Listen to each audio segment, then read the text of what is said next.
An island that breathes has appeared in the mysterious seas. It turns out to be a giant whale in chains. The whale has been trapped in the sea for hundreds of years. Its body has grown into an island. All day long it wept deeply, but no one knows why, until a man comes along. A man called Nick. His father was a farmer. One night, Nick saw a glowing white horse in a wheat field. Nick grabbed the rope and threw it into the distance. Suddenly, the white horse lifted him into the air. In the excitement of the moment, the horse and the man fell out of the air. The horse fell into the lake. Nick was desperately trying to pull the rope from the shore, but to no avail. He turned his head and saw the big water wheel next to him. He hangs the rope on it. The man managed to rescue the horse by the power of the water wheel. Early the next morning, the white horse came in the form of a donkey to repay the favor. In return, he brought 2 horses with him, but the family's wheat field had been left in shambles by the previous night's tussle. Nick decided to go to town and sell the 2 horses, so as to make up for his father's loss. When Nick arrived in Kingstown, people rushed to buy his BMWs. He was met by a crowd of spectators. The scene caught the eye of the king. The king was so cruel and greedy. He ordered that the BMW be kept for himself. Nick had to give in. The donkey couldn't stand it. He gave a long whistle to the sky. The 2 horses came running back on their own. The king refused to give up. He drove after them. The carriage tripped. He fell into a pile of flour. This made Nick laugh. Seeing that Nick was not to be trifled with, the king gave him a casual job as a horse breeder. One day,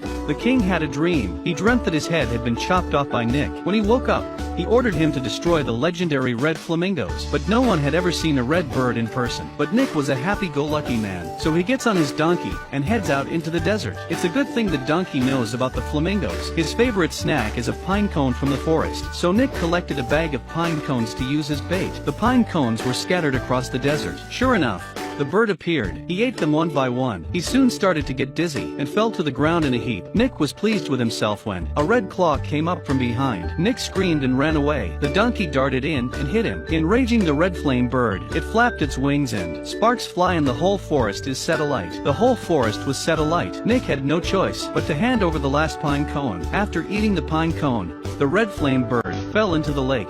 The executioner swung a huge axe ready to cut off the head of the man in front of him. Suddenly the rain poured down. A flaming bird of prey descended from the sky. The next second, everyone cheered, hailing the man as their hero. It turned out that Nick had managed to capture the red bird after it had fainted, but watched as the bird shed tears. Nick couldn't bear to let him go. When the king found out, he was furious. As he was about to execute Nick, the red flamingos came out to return the favor. The king was at his wit's end. When the king was at a loss as to how to get rid of Nick, a minister came to see him. In a faraway land of cold, there lived a beautiful ice princess. In the name of marrying the princess, the king could ask. Nick had to go and ask for her hand in marriage. Nick had to set off on his journey again. He climbed over the snowy peaks to reach the palace, but he was stopped at the door by a thick wall of ice. Then, in return, the dark bird, he gave him a feather and floated in. The wall of ice melted instantly. Nick entered the palace. Inside there were many identical-looking princesses lying around. When he was at a loss, the feather worked again and found the real princess. But the princess woke up and said she didn't care to be a princess.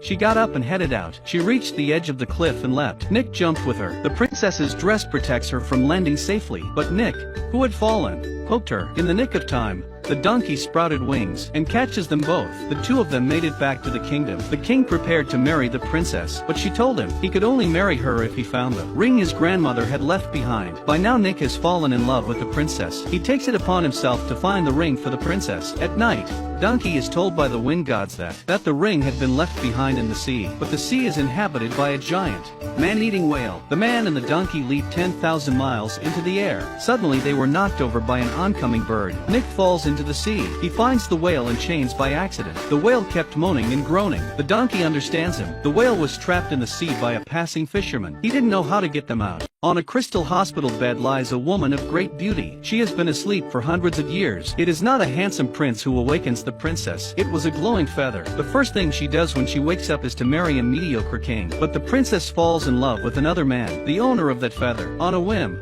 Nick got on his donkey and flew in through the giant whale's nostrils. Inside the whale's body, the stars shone brightly, like a galaxy in the universe. The donkey's wings were painted on the inner wall of the whale. It makes the whale want to sneeze. Slowly, it lifts its head. The chains on its body began to break and, spewing Nick out with a jerk. Then out of the whale's mouth came dozens of fishing boats. Nick walked to the shore. As a thank you, the whale sent a crab to deliver the ring he was looking for. Nick looked at the ring. The face of the princess came into his eyes. He wanted to hurry back to see his beloved. The princess in the kingdom kept finding excuses to refuse the king. She was put under house arrest by the king. Nick misses the princess. He climbs outside her window, but when the minister saw him, he was ordered to be locked up in the prison. The princess has a plan. She tells the king that for the sake of their happiness, she wants the king to grow younger. She knew a secret recipe to rejuvenate him. 3 cauldrons had to be prepared. 3 cauldrons filled with boiling water, ice water, and boiling salt water. The king is half-heartedly convinced. He decided to let Nick experiment for himself first. On that day, 3 cauldrons were laid out in the square. Nick decided to die for love. After confessing his love to the princess, the king pushed Nick down. The princess took off the ring and threw it into the boiling water to save Ming. Nick then fell back into the icy water. The ice water freezes instantly. The red flame bird hissed. The feather that the king had taken from him was thrust into the water. Nick was saved again. Nick fell into a 3rd pot, but he didn't come up for a long time. It turns out that the key to breaking the 3rd cauldron lies at the end of the world. It was a dandelion that could control life and death. The princess had asked Donkey to pick it the night before, but now the donkey has not shown up. Nick was in danger. Then a dandelion floated down from the sky. It fell into the pot. The donkey tried his best to retrieve the flower of life and death. The next moment, Nick was surrounded by golden light. He rose out of the pot. It was as if he had been transformed. He flew towards the princess. When the king saw this, without hesitation, he took off his clothes and leapt into the air, but he didn't know that Nick was protected by the princess and her friends. There is silence. A huge bubble carried the king into the sky. Suddenly, someone in the crowd says, "We need a new king." Everyone shouted Nick's name in unison.